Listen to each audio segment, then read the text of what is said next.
আমি যদি উৎফুল্ল থাকি, সুন্দর থাকি, তাহলে আমার লেখার জন্য সেটা ভালো হবে। 5টা সিনেমা সবগুলোতে আমার লেখা একটা করে গান আছে। এটা আমার জন্য অনেক আনন্দের। যারাই যে সিনেমাটাই দেখবেন তারা কোনো না কোনো ভাবে আমার সাথে কানেক্ট হবেন, আমার লেখার সাথে কানেক্ট হবেন। গল্প অনুসারে গানগুলো করেছি এবং সমান ভালোবাসা থেকে গানগুলো করেছি। আসলে আমি বলবো যে চেষ্টা, প্র্যাকটিস।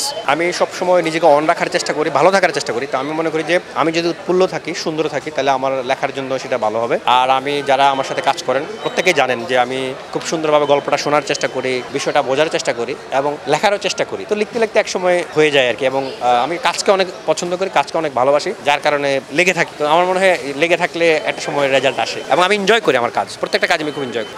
আমি আমার প্রত্যাশা আছে প্রত্যেকটা সিনেমা হিট হোক, মানুষের কাছে পৌঁছাক এবং যারা প্রডিউস করেছেন, বিশেষ করে প্রডিউসাররা যাতে রিটার্নটা পান প্রত্যেকটা সিনেমা থেকেই, তাহলে কিন্তু তারা আরও একটা করে সিনেমা তারা আবার পরবর্তী সিনেমাতে হাত দিতে পারবেন। আর যখন আরেকটা সিনেমা হবে, আরও অনেকগুলো গান হবে, আমার মতো আমরা যারা আছি, যারা লিখছি, গাইছি, সুর করছি, আমাদেরও সুযোগ তৈরি হবে। তো আমরা অনেক সময় হুটহাট রিভিউ দিয়ে দিই, নেগেটিভ কথা বলে ফেলি, এটা কিন্তু সিনেমার জন্য ক্ষতিকর। আমার মনে হয় সিনেমাতে আপনার অনেক কিছু নেগেটিভ থাকবে, কিন্তু আপনার যেটা পজিটিভ থাকবে সেটাকে যদি লালন করেন, সেটাকে ভালোবাসেন, তাহলে আমার মনে হয় আমাদের সিনেমা ইন্ডাস্ট্রি তথা আমাদের দেশ বদলে যাবে। আলহামদুলিল্লাহ, এটা তো আসলে ঘটে গেছে। আমি চাইলেও আসলে এরকম কিছু আর হবে না, হয়ে গেছে যে এবার ঈদে 6টা সিনেমা রিলিজ হয়েছে। এর মধ্যে একটা সিনেমায়, সব যে সিনেমা সেখানে মৌলিক গান নাই, যেটা শুনেছি জাস্ট একটা গানই আছে। বাকি যে 5টা সিনেমা সবগুলোতে আমার লেখা একটা করে গান আছে। এটা আমার জন্য অনেক আনন্দের, কারণ হচ্ছে যে এতগুলো সিনেমায় গান থাকা এবং হচ্ছে যারাই যে সিনেমাটাই দেখবেন তারা কোনো না কোনো ভাবে আমার সাথে কানেক্ট হবেন, আমার লেখার সাথে কানেক্ট হবেন। এটা আমার জন্য অনেক বেশি আনন্দের এবং অনুপ্রেরণা। তো শেষেই কিন্তু তাণ্ডবের গানটা হয়েছে। তো আমি খুবই অপেক্ষায় ছিলাম যে এরকম কিছু যদি হয় ভালো লাগবে। তো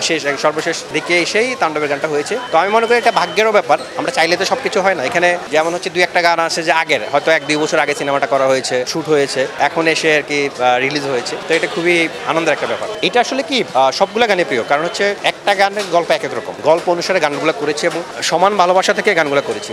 আর এটা ওইটা না, কাপড় ধোয়ার একটাই সলিউশন, চাকা অল ইন ওয়ান।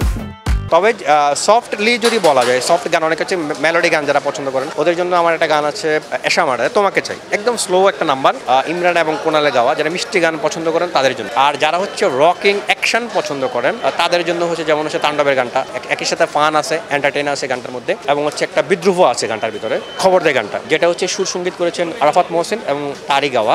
আর তাণ্ডবে আমার আরেকটা মিনি সং আছে, সেটা হচ্ছে যে চলছে চলবে তাণ্ডব। এছাড়া হচ্ছে যারা হচ্ছে সমাজে ন্যায় চায়, ন্যায় বিচার চায়, ভালো কিছু চায়, অন্যায়কে প্রতিহত করতে চায়, সেই যে থিম সেটা নিয়ে আমি করেছি ইনসাফের টাইটেল গানটা। এবং আমার খুবই পছন্দের একটা গান, এটা হচ্ছে নাভেদ পারভেজের সুসঙ্গীত, গেয়েছেন হচ্ছে আরিফ রহমান জয়। ভীষণ পছন্দের গান এবং সঞ্জয় ভাইকে ধন্যবাদ জানাই এত সুন্দর একটা গল্প এবং আমাকে সেটা জানানোর জন্য। ওই কারণে আসলে গানটা হয়েছে।